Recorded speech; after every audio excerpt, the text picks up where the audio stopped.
Hello students, welcome to Pooja Sharma classes. सबसे पहले आप सबको कॉन्ग्रेचुलेशंस, आप अपनी +1 की जर्नी कंप्लीट करके +2 में एंटर कर चुके हैं एंड आपका नया सेशन जो है वो स्टार्ट हो गया है।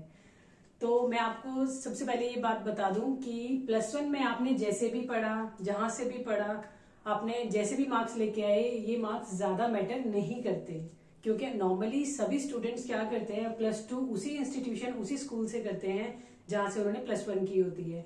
बट +2 के बाद ऐसा नहीं होने वाला। आप में से हर कोई बच्चा जो है वो कॉलेजेस में एडमिशन लेने वाला है, यूनिवर्सिटीज में एडमिशन लेने वाला है एंड वहां क्या होता है, वहां आपके मार्क्स के बेसिस पे, आपकी परसेंटेज के बेसिस पे एडमिशन होने वाली है।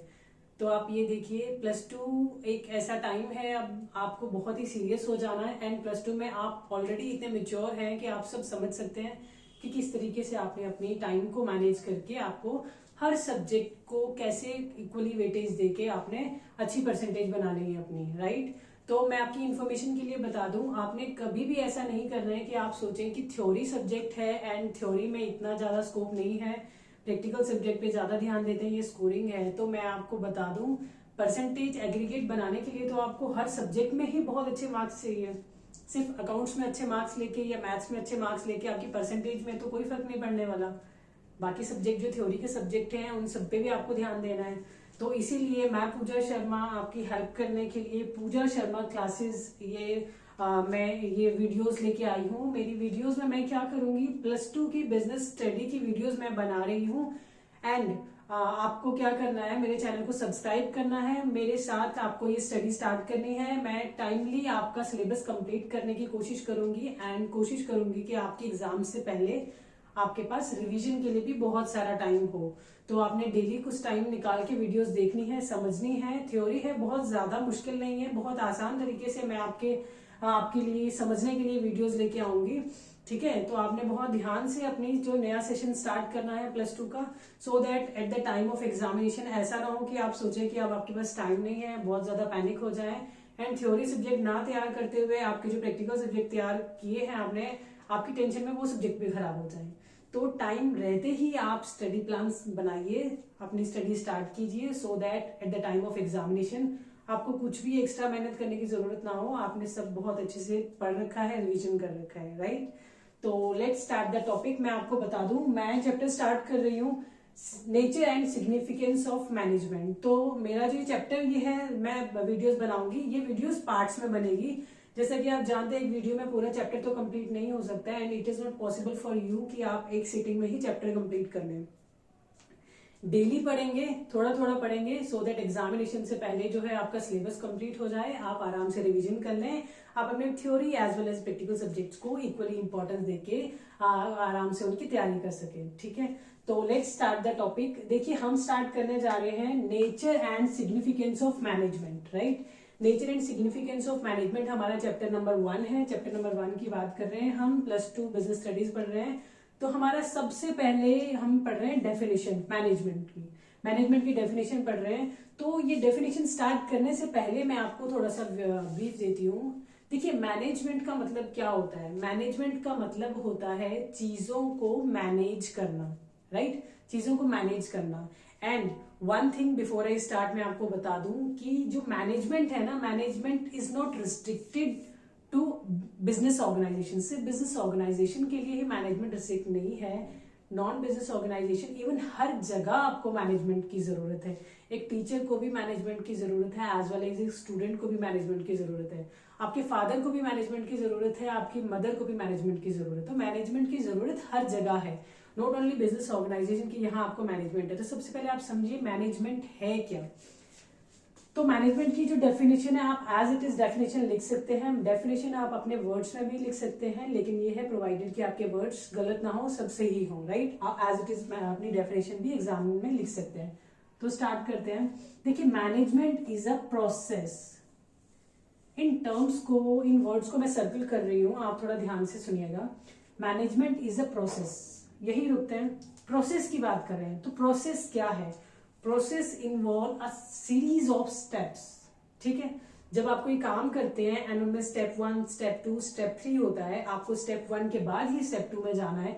आप ऐसा नहीं कर सकते कि आपने पहले स्टेप 2 कर दिया एंड आप स्टेप 3 कीजिए एंड आप स्टेप 1 में आइए।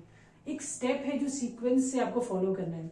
फॉर एग्जाम्पल, आपकी ऑर्गेनाइजेशन में एक पोजीशन है अकाउंटेंट की, वो वेकेंट है, राइट? आपको वो वेकेंट पोजीशन जो है फिल करनी है। तो उसके लिए आप क्या करेंगे? देखिए, स्टेप वन, सबसे पहले आप क्या करेंगे? आप एक न्यूज़पेपर या जो भी मीडिया है, सोशल मीडिया है, वहां पे एडवर्टीजमेंट देंगे, राइट? एडवर्टीजमेंट देंगे। स्टेप वन, आपने एडवर्टीजमेंट दे दी। अब लोग उस एडवर्टीजमेंट को पढ़ेंगे, एडवर्टीजमेंट को पढ़ के उन्हें पता लगेगा कि आपकी ऑर्गेनाइजेशन में एक जो है वैकेंसी है, उन वैकेंसी को जो मीट करते हैं, उनके रिक्वायरमेंट को मीट करते हैं, वो लोग अप्लाई करेंगे। अब वो अप्लाई करेंगे आपके दिए हुए एड्रेस पे, या जैसे भी आपने ईमेल्स वगैरह दिए, कॉन्टेक्ट नंबर दिए आपको, अब वो लोग कॉन्टेक्ट करेंगे। उसके बाद आप क्या करने वाले हैं? Step to.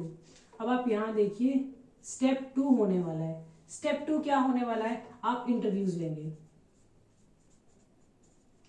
लेंगे, या जो भी आपका रिटन एग्जाम, जो भी आपकी ऑर्गेनाइजेशन की पॉलिसी है, आप इंटरव्यू भी ले सकते हैं एंड आप रिटन एग्जामिनेशन भी ले सकते हैं। एंड आप चेक करेंगे यहाँ पे कि जो भी कैंडिडेट शॉर्टलिस्ट होता है, आपको लगता है कि वो कैंडिडेट शॉर्टलिस्ट हो गया, आपने फाइनल कर लिया है, तो उसके बाद आप क्या करने वाले हैं? स्टेप 3 पे आप फाइनली ओरिएंटेशन एंड प्लेसमेंट, तो आपने ओरिएंटेशन एंड प्लेसमेंट उनकी करवा दी एंड वो आपने आपकी ऑर्गेनाइजेशन को ज्वाइन करके जो भी है यहाँ पे आपने डॉक्यूमेंट वगैरह, जो भी आपकी प्रोसीजर्स है, वो आपने फुलफिल कर ली एंड वो आपकी जो वेकेंट जगह थी वो फिल हो गई, राइट? तो एक प्रोसेस है यहाँ पे। आप समझिए, आप ऐसा नहीं कर सकते कि सबसे पहले आप स्टेप 3 कर लीजिए, आप प्लेसमेंट ओरिएंटेशन करा दीजिए, आप उनको उनकी जगह समझा दीजिए, उनका काम समझा दीजिए एंड फिर क्या करें? स्टेप 2 करें, आप उनका इंटरव्यू ले लीजिए, फिर आपका रिटन टेस्ट ले लीजिए, फिर आप एडवर्टीजमेंट दीजिए। तो ये पॉसिबल नहीं है, ये चीजें आपको प्रॉपर मैनेज करना है। अब प्रॉपर मैनेजमेंट में क्या है?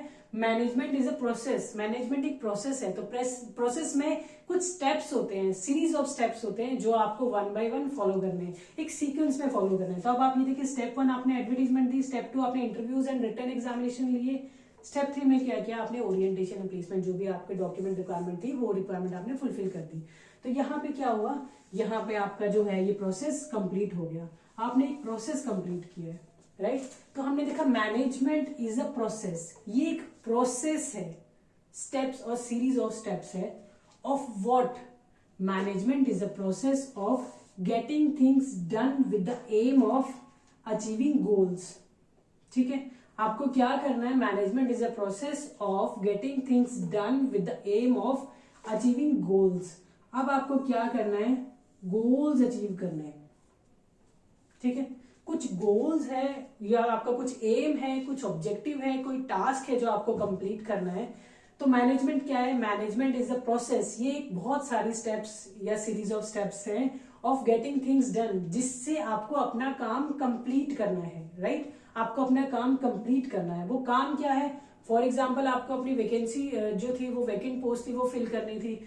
तो मैनेजमेंट एक प्रोसेस है, एक series of step 1, step 2, step 3 आपने किया, process of getting things done with the aim of achieving goal. क्या गोल अचीव करना था? आपने अपने ऑर्गेनाइजेशन में वो जो वैकेंट पोस्ट थी, पोजीशन थी, उसको फिल करना था।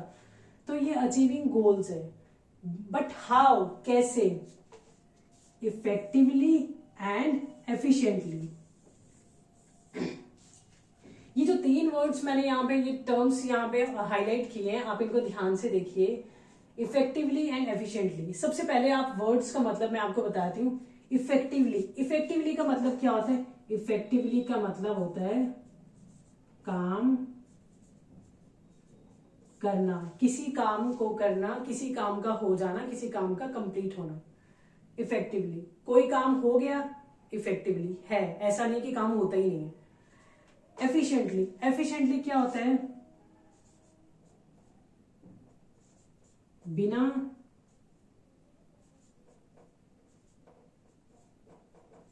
बिना तोड़फोड़ या वेस्टेज के, एफिशिएंटली। ओके, कोई बात नहीं, डेफिनेशन हम पढ़ रहे हैं बहुत अच्छे से, लेकिन डेफिनेशन में आपको हर चीज समझ आनी चाहिए। आपको ऐसा नहीं होना चाहिए कि डेफिनेशन आपने रट ली, एग्जाम में लिख दी एंड फिर आप 3 दिन बाद भूल गए, फिर नए एग्जाम के लिए आपको फिर से रटनी पड़ेगी, फिर भूल गए, फिर फाइनल एग्जाम के लिए फिर रटनी पड़ेगी, फिर भूल गए। नहीं, आप ध्यान से समझिए, हर चीज का मतलब हम समझेंगे। अभी देखिए सेशन की स्टार्टिंग है, आपके पास बहुत सारा टाइम है, आप आराम से इन टर्म्स को समझिए।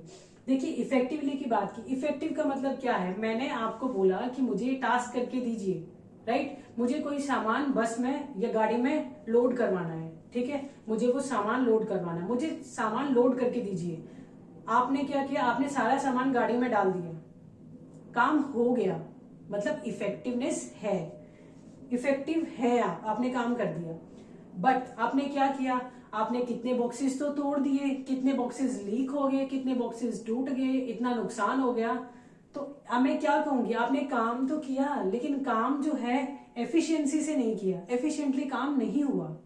एफिशिएंटली काम कब होता, जब आप प्रॉपर बॉक्सेस को उठाते, केयरफुली उठाते एंड उनको गाड़ी में प्लेस करते, प्रॉपर लोडिंग हो जाती, बिना कोई वेस्टेज, बिना कोई ब्रेकेज के, बिना कोई लीकेज के आपने मेरा काम कंप्लीट कर दिया।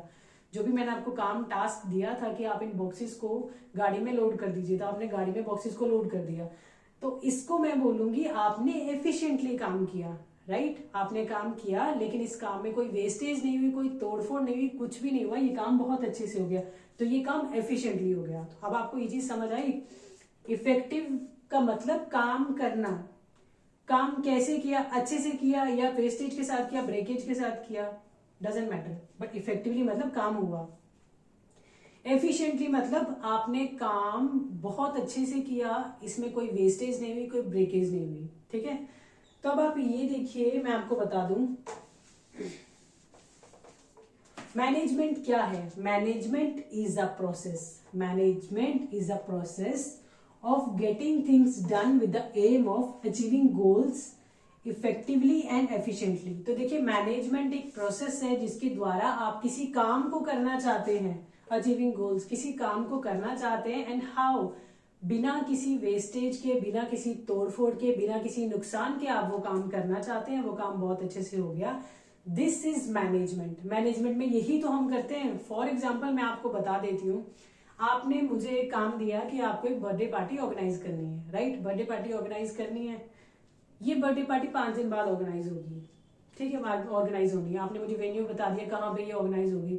अब मैं क्या करूंगी, पहले 4 दिन तो मैंने कुछ नहीं किया, लेकिन 5वें दिन मैंने दिल लगा के, पूरी जान लगा के वो क्या है, पूरा काम करने की कोशिश की। मैंने केटरिंग को फोन किया, केटरिंग ने उन्होंने बोला सॉरी वी आर बुक्ड। मैंने डेकोरेशन को फोन किया, decoration they said sorry we are booked. तो अब क्या होगा, अब मेरे पास तो कुछ और ऑप्शन है नहीं, जितने आसपास जिन्हें मैं कॉन्टेक्ट कर सकती हूँ उन्हें कॉन्टेक्ट किया, क्योंकि हर चीज का ना एक प्रोसेस होता है। तो अब अगर मैं 5 दिन बाद की कोई पार्टी ऑर्गेनाइज करने के लिए आपने मुझे बोला है, मैं टाइमली फर्स्ट डे से ही केटरिंग वाले को भी बात कर लूँ, डेकोरेशन वाले को बात कर लूँ, जो सिटिंग प्लान है, जहाँ पे लोगों को इनवाइट करना है, वो सारा काम मैं टाइमली देख लूँ, मतलब बिफोर दैट डेट में कर लेती हूँ। तो इससे क्या है, दिस इज कॉल्ड मैनेजमेंट। इसी तरह मैनेजमेंट होती है। और ये मैनेजमेंट आपको सिर्फ बिजनेस ऑर्गेनाइजेशन तक ही रिस्ट्रिक्टेड नहीं रखनी है, ये मैनेजमेंट जो है आपके ऑफिस में भी होती है, आपके घर में भी होती है। अब अगर आपकी मदर सुबह टाइम पे खाना नाश्ता ना बना के आपको दे एंड वो आराम से सो जाए, आपको पूछे भी ना कि आपको उठना है, आपको इवन आप 12th में है एंड बहुत सारे स्टूडेंट्स ऐसे होंगे जिनको उनके पेरेंट्स आके जगाते हैं, मतलब वो खुद नहीं जागते। तो आप ये देखिए, वो जगाए ना, कोई मैनेजमेंट ही ना हो एंड आपने ना खाना खाया, ना टाइम पे रेडी हो सके, ना टाइम पे स्कूल पहुंच सके, तो कैसे आप पढ़ेंगे, कैसे आपका सिलेबस कंप्लीट होगा एंड कैसे आप कुछ बनेंगे। तो आप ये देखिए, हर जगह पे मैनेजमेंट की जरूरत है। आपको स्कूल जाना है, स्कूल के लिए आपका टाइम पे उठना, टाइम पे तैयार होना, टाइम पे नाश्ता करना, टाइम पे स्कूल के लिए लीव करना, टाइम पे स्कूल में पहुंचना एंड टाइम पे घर आना, फिर जो भी है आपकी पढ़ाई करनी, हर चीज में मैनेजमेंट की जरूरत है। तो management is equally important for me as a teacher as well as for you as a student. Management is important for your father, your mother and family member. हर बंदे के लिए मैनेजमेंट बहुत इंपॉर्टेंट है। तो मैनेजमेंट सिर्फ इतने ही business organisation तक ही रिस्ट्रिक्टेड नहीं है, राइट। तो ये डेफिनेशन है। अब आपने देख लिया, हर वर्ड्स को हमने तोड़ फोड़ के पढ़ लिया, तो कुछ भी ऐसा नहीं कि रटने लायक है। देखिए, रटना is not the option for you. रटने से क्या होता है ना, क्योंकि बिजनेस आप पढ़ रहे हैं, तो बिजनेस में ऐसी स्किल्स हैं जो आप प्रैक्टिकल लाइफ में आगे जाके अप्लाई करने वाले हैं। तो रटी हुई चीज को कैसे अप्लाई करेंगे जब तक आपको समझ नहीं आएगी। तो रटना छोड़िए, क्योंकि रटना is not one time task. आपको हर एग्जाम के लिए रटना पड़ेगा। रटी हुई चीज आप थोड़े दिनों में भूल जाएंगे, फिर आपको नए एग्जाम के लिए रटना है। बट चीजों को समझिए, ये तो सिर्फ डेफिनेशन है, आगे पूरा सिलेबस है हमारे पास हर तो आप ये देखिए, आपको सिर्फ चीजें समझनी है, समझिए सो दैट आपने एक बार पढ़ ली एंड आपके लाइफ टाइम तक आपको वो चीज याद है, ठीक है। तो यहाँ पे कुछ भी कमी नहीं रखी, हमने मैनेजमेंट की डेफिनेशन पढ़ी है, मैनेजमेंट इज अ प्रोसेस, हमने देख लिया, of getting things done with the aim of achieving goals effectively and efficiently. तो होप आपको डेफिनेशन समझ आ गई। आप एक काम कीजिए, आप इस डेफिनेशन को नोट डाउन कर लीजिए या स्क्रीनशॉट, मेनली स्क्रीनशॉट आप लेंगे, स्क्रीनशॉट ले लीजिए। इस डेफिनेशन को एज इट इज आप अपने एग्जाम में लिख सकते हैं। तो आगे फर्दर हम स्टार्ट करते हैं, मैं थोड़े से टाइम देती हूँ, आप प्लीज स्क्रीनशॉट ले लीजिए या इसको नोट डाउन कीजिए।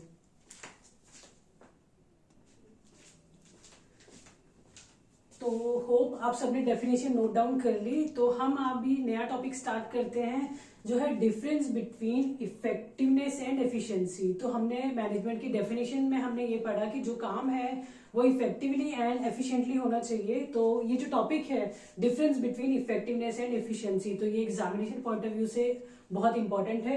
एंड मैं आपको बता दूं, जब भी एग्जामिनर आपसे पूछता है कि किसी भी चीज में डिफरेंशिएट कीजिए, आपको डिफरेंस समझाना है कि नहीं 2 चीजों में या 3 चीजों में, तो हमेशा प्रेफर कीजिए जो भी आपको आंसर लिखना है, your answer should be in tabular form, ऐसा नहीं rather than writing in paragraphs. तो पैराग्राफ्स में क्या होता है, एग्जामिनर को भी आपका आंसर समझने में दिक्कत होती है एंड आप भी अपना जो आंसर है वो एक्सप्रेस नहीं कर पाते हैं।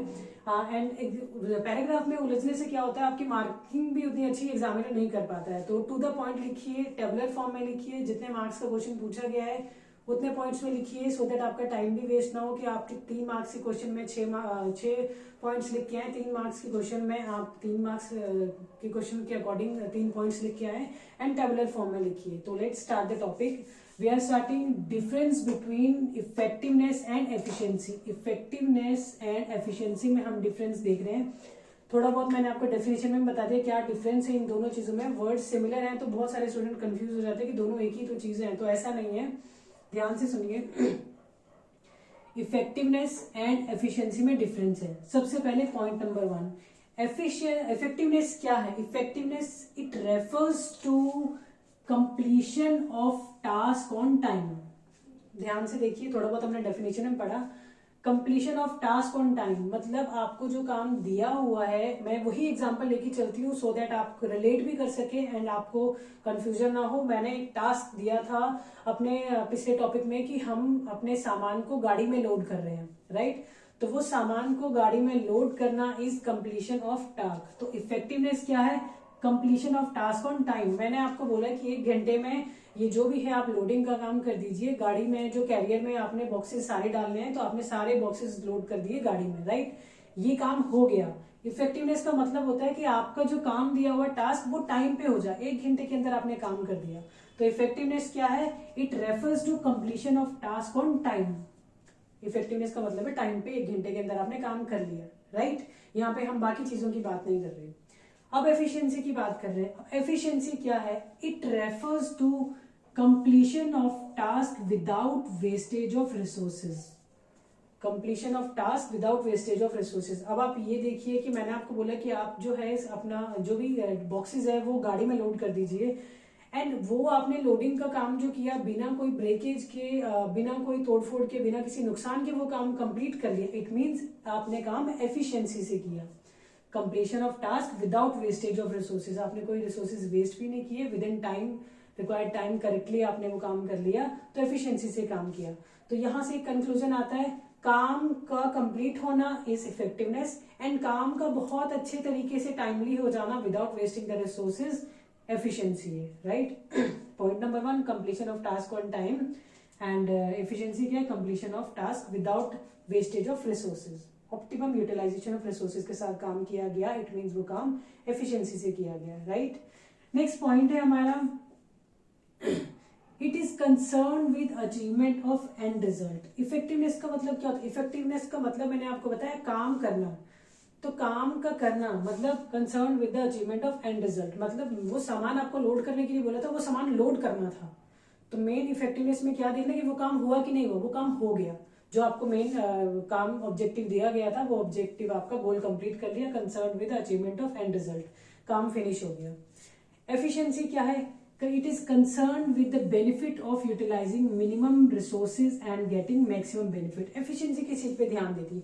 ये देती है minimum proper utilization of resources हम लोग करें एंड अपना जो है मिनिमम जो है उससे बेनिफिट ले सके, resources and getting maximum benefit. कम से कम रिसोर्सेज को यूज करके हम मैक्सिमम बेनिफिट ले सकें, इसी को हम एफिशिएंसी बोलते हैं, राइट। नेक्स्ट थर्ड पॉइंट है हमारा प्रोड्यूसिंग, मतलब इफेक्टिवनेस क्या है? It is producing target production on time. मतलब अगर हम किसी फैक्ट्री की बात करें तो फैक्ट्री में कोई सामान की बनाने की बात करें, कोई सामान बन रहा है, प्रोडक्शन वहां पे हो रही है, तो इफेक्टिवनेस किसे बोलेंगे? हम बोलेंगे producing target production on time. Effectiveness का मतलब है कि आपको किसी प्रोडक्ट की 100 यूनिट्स बोली थी बनाने के लिए एंड वो 100 यूनिट्स एक दिन के अंदर कंप्लीट करनी थी, तो आपको क्या है, इफेक्टिवनेस है कि नहीं? आपने वो 100 यूनिट्स एक दिन के अंदर कंप्लीट करके वो 100 यूनिट्स बना दिए, इट मींस इफेक्टिवनेस है। तो producing target production on time is effectiveness. अगर आपने एक दिन के अंदर 100 यूनिट्स नहीं बनाए तो it means there is absence of effectiveness. Effectiveness नहीं है, आप इफेक्टिवली काम नहीं कर रहे हैं, राइट। तो एफिशिएंसी की हम लोग बात करें तो एफिशिएंसी क्या है? Efficiency is producing target production with minimum cost. आपने काम करना है लेकिन कम से कम कॉस्ट पे, आपने इस तरीके से काम करना है, ध्यान से काम करना, बिना तोड़फोड़ के काम करना है, बिना वेस्टेज के काम करना है, with the proper utilization of resources आपको काम करना है। तो this is producing target production with minimum cost, right. तो ये हमारे डिफरेंस थे इफेक्टिवनेस एंड एफिशिएंसी में। आपने लास्ट में देखा इफेक्टिवनेस क्या था? टारगेट प्रोडक्शन को बनाना ऑन टाइम पे। यहाँ हम वेस्टेज की या प्रॉपर यूटिलाइजेशन ऑफ रिसोर्सेज की बात नहीं कर रहे, बट एफिशिएंसी वाले केस में हम क्या करें? आपको टारगेट प्रोडक्शन कंप्लीट करना है with minimum and proper utilization of resources and so that you will get maximum benefits out of that task. तो अब आप ये देखिए, ये जो हमने टॉपिक यहाँ पढ़ा, ये टॉपिक इंपॉर्टेंट है एग्जामिनेशन पॉइंट ऑफ व्यू से एंड होप आपको बहुत अच्छे से समझ भी आ गया हो। तो सभी स्टूडेंट्स को मैं ये बोलूंगी कि मेरा चैनल सब्सक्राइब कीजिए, वीडियोस लाइक कीजिए एंड इनकेस आपको कोई डाउट होता है, आपको लगता है कि कोई टॉपिक आपको समझ नहीं आया, तो आप कमेंट बॉक्स में प्लीज बताइए, मैं उस टॉपिक को दोबारा एक्सप्लेन करूंगी। मैं पहले ही कोशिश नहीं करूंगी आगे जाने की, नेक्स्ट वीडियोस बनाने की। मैं कोशिश करूंगी कि वो जो टॉपिक आपको नहीं समझ आया उस टॉपिक पे दोबारा वीडियो बना के आपको समझ आए, सो दैट आपके एग्जामिनेशन में आपको कोई दिक्कत ना आए। तो आप प्लीज मेरी वीडियो को शेयर कीजिए, लाइक कीजिए, मेरे चैनल को सब्सक्राइब कीजिए, सो that you will get the notification कि जब मैं अपनी नई वीडियो अपलोड कर रही हूँ एंड आपका सिलेबस भी टाइमली कंप्लीट हो सके। आप मेरे चैनल को सब्सक्राइब कीजिए। तो इस बार आप नया तरीका अडॉप्ट कीजिए, नए सेशन में नया तरीका अडॉप्ट कीजिए, नए तरीके से पढ़ने का एंड हम सब मिलके कोशिश करेंगे कि टाइमली आपकी स्टडी सिलेबस कंप्लीट हो जाए, स्टडी हो जाए एंड आपको रिवीजन के लिए भी टाइम मिल जाए। Thank you so much.